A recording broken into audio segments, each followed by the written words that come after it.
My husband Bob and I are in our second year of marriage. I wasn't great at many things, but I was good at cooking. Your cooking is really delicious, he once said. That compliment on the lunch I made for our first date was what made me fall for him. After 6 months of dating, we got married, and I left my job to be a full-time housewife. My father-in-law passed away about a year ago, so now it's just my mother-in-law, Bob, and myself living together. I was hoping we could live alone as newlyweds, even for a short while, but I couldn't refuse when he said, "Mom's been feeling vulnerable since Dad passed away." Soon after we started our married life, I realized my mother-in-law didn't like me. I had seen bullies at my old job, but she was worse. She would always find fault with whatever I do. If I was doing the cleaning, she would point out every little spot that I missed and say, "What's this brown spot? Can't you see it?" Once she forced me to get the unremovable stain off the floor and made me wipe it. I wasn't allowed to stop until Bob came home from work. She would wake me up in the middle of the night and demand, "We're almost out of plastic wrap. Go and buy some now. Otherwise, I won't be able to sleep just by thinking about it." Since the grocery store was closed, I had to run to the closest convenience store. If I tried to wake Bob, she would explode in anger, saying, "How dare you wake your tired husband? House chores are the wife's job." So just to shut her up, I had no choice but to obey. These midnight calls were physically exhausting, but having my things thrown away or hidden was even worse mentally. "I don't know where your stuff is. Maybe you left it somewhere?" Whenever I couldn't find my belongings, she would say that. It's awful to blame others for your own mistakes. I can never forget how shocked I was when I found my favorite cardigan in the trash can a few days after. When I told Bob what happened, he just sighed heavily. "Well, you can just buy a new one," he said. I also tried in vain to persuade him to have a word with her. Not knowing what else I could do, I bought a safe with the money I'd saved before I married Bob.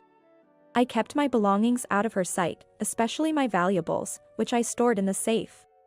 It's crazy to distrust your own family like you do. I'd like to see the face of the person who raised you.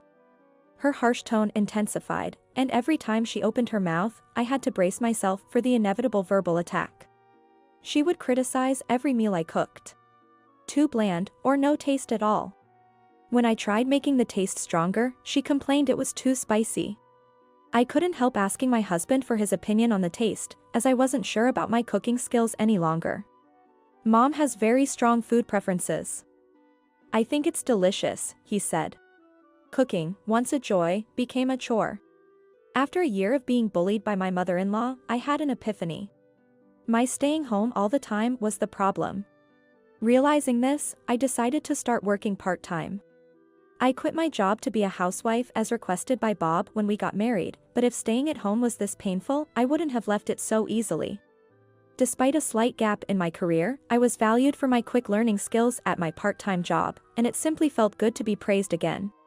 However, as I spent less time at home, my mother-in-law began to focus her harassment during breakfast and dinner times. She used to eat despite her complaining, but began leaving most of the food untouched, barely taking a bite before leaving the table.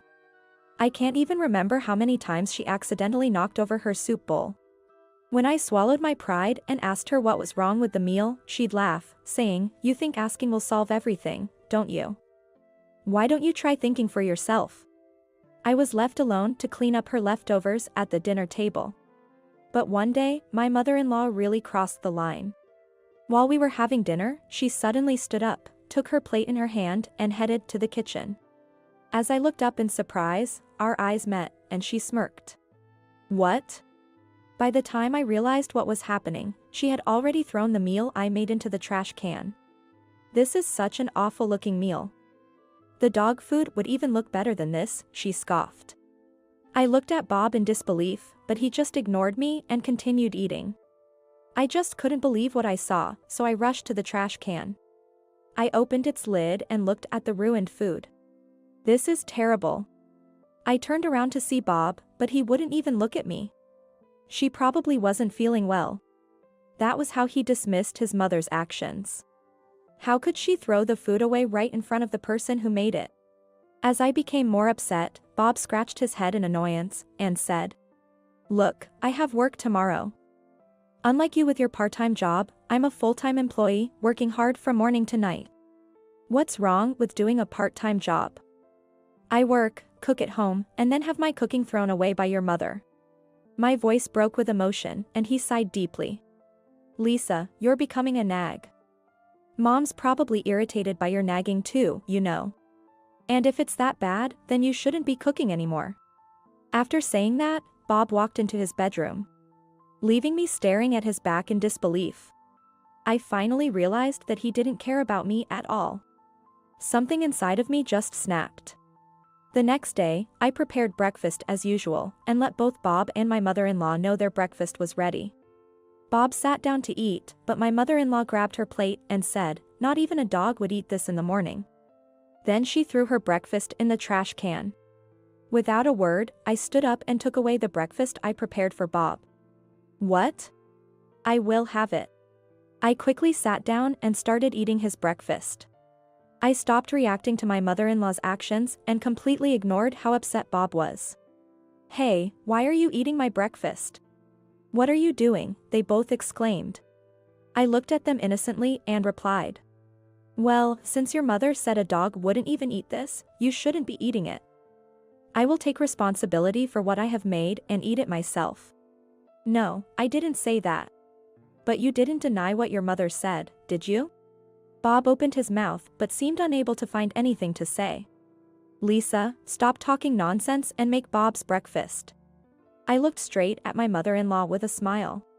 I'm very sorry that I have been serving you the sort of food that a dog wouldn't even eat. Don't worry, I won't cook for you ever again. I grabbed my knife and fork, finished eating breakfast, and stood up. Bob said, Wait, Lisa, what about my breakfast? Eat whatever you like. Then I left the house quickly. I usually return home around 5 p.m., but on that day, I had a few things to do after work. So by the time I got home, it was already past 8 p.m. Oh, you're very late. We've been waiting for you. Really, where on earth have you been? Bob and my mother-in-law complained, looking very hungry. Oh, haven't you two eaten yet? I already had my dinner. My mother-in-law's face turned red with surprise and anger. How dare you eat alone? Well, I did say I wouldn't cook for you anymore. Or were you looking forward to my terrible cooking? How dare you talk back to me like that? In frustration, she slammed the table, but then quickly regained her composure as she came up with a brilliant idea. If you're not cooking, then return the food money. Bob has been paying for all the living expenses, so you should pay him back every penny you spend on your food. I couldn't help but laugh at what she just confidently said. What's so funny? Since I started working part-time, I've been paying not just for food but all living expenses. It was Bob's suggestion. Bob said to me, Mom isn't happy about your working, but if you pay the living expenses, it might calm her down. It had been over a year since I started part-time work.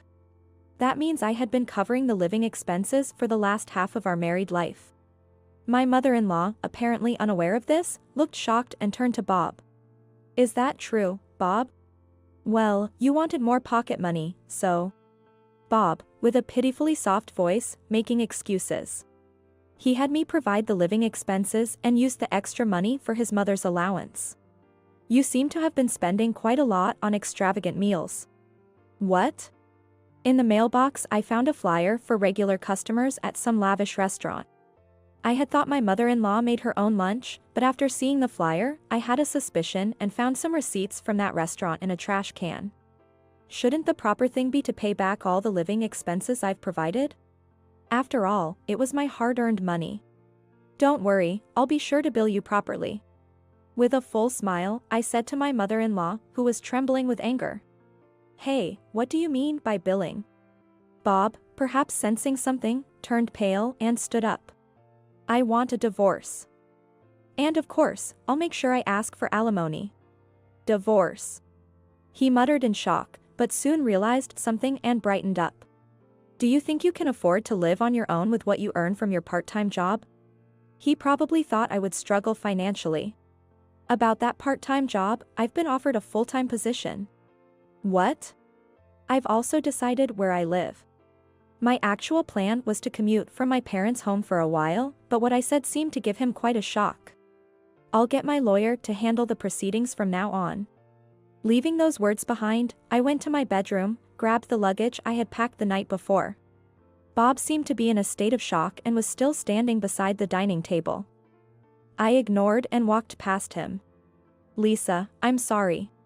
I stopped and turned around. "Sorry for what?" "What do you mean, what?" "It was hard to take sides between you and Mom." "I never said anything bad about your cooking, did I?" He doesn't understand anything at all. In the end, I truly realized I had been blind. It's not about taking sides. You chose to say nothing when the food being thrown away, and when I was being harassed by your mother over and over. Despite my pleas, you never helped me. Your playing the victim doesn't change the fact that you hurt me. I reproved him. Bob started crying bitterly, realizing the gravity of his sorrow. I quickly glanced at the pathetic man and headed towards the front door. As I reached for the door, my mother-in-law called out to stop me. "I never intended for things to go this way. I just wanted to give you a little advice, although I admit it went too far at times." I was amazed at how oblivious she was to the severity of her actions. "I've looked after you all these times, and it's disappointing that the last thing I hear from you is such an excuse-like response. From now on, you won't have to worry about being caught for spending a lot of money on delicious meals." My mother-in-law stood frozen, her eyes wide open, as if her breath had stopped. I returned to my parents' house. They warmly welcomed me as they were already aware of my situation. According to my lawyer, everyone in the neighborhood knew that my mother-in-law was incapable of household chores. Apparently, my father-in-law had managed the housework when he was still alive. After his passing, Bob, now my ex-husband, and his mother lived on takeaways and eating out. To them, I was a convenient housekeeper to exploit. The news about our divorce quickly spread throughout the town. Eventually, it was known to the bosses and colleagues of Bob, causing him considerable embarrassment. Bob and his mother are now in financial trouble, having hardly saved any money and squandering it all, and are panicking over the alimony they owe me. Now that everybody knows about their mistreatment of me, finding a new housekeeper has become impossible. They can't even afford the kind of meals they used to have. Bob, unrelenting, kept texting and asking me if we could get back together. I also received text messages from my mother-in-law, full of excuses, but they were repetitive and uninteresting, so I stopped reading them. Now, I enjoy cooking for my family, making sweets and baking cakes on weekends. I often share them with my colleagues. Surrounded by those who appreciate what I make, I believe that will help me restore my confidence in cooking. With this new hope, my heart swells with anticipation.